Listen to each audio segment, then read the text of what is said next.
பாக்குறேன். மனுஷனா கட்டின கோயில், அதுல மனுஷனா செஞ்சு வச்ச சிலை, மனுஷன் கண்டுபிடிச்ச கற்பூரம், அதோட மனுஷனே செஞ்ச மணி, அதை எடுத்து ஆட்டிட்டு மனுஷனே உருவாக்குற மந்திரத்தை சொல்லி கடவுளே இதை தீர்த்து வைக்க சொல்ல, நான் எப்படிப்பா தீர்த்து வைக்க முடியும்?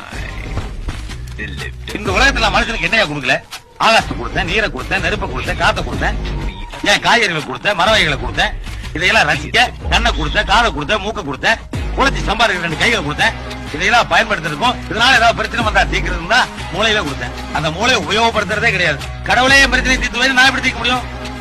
இப்போ 24 மணி நேரம் என்னையே நினைச்சுக்கிற ஒரு பக்தன் நெல்லை கொண்டு போய் பாறையில் போட்டானா, அடடா இவன் நம்ம பக்தனாச்சே அப்படின்னு அந்த நெல்லை விளைவிக்கிறா. உன்ன மாதிரி கடவுள் இல்ல இல்ல சொல்லிட்டு ஒரு நாத்திகன் நெல்லை கொண்டு போய் வயல்ல போட்டானா, இவன் எப்ப பார்த்தாலும் நம்மளை திட்டிட்டு இருக்கானே அப்படின்னு அந்த நெல்லை விளைவிக்காம தடுக்கிறா இல்லையே. அங்க விளைவிக்கிறதும் இல்ல, இங்க தடுக்கிறதும் இல்ல. கடவுள் மனுஷனுக்கு பிரச்சனை உண்டாக்குறதும் இல்ல, மனுஷனால் உண்டான பிரச்சனையை கடவுள்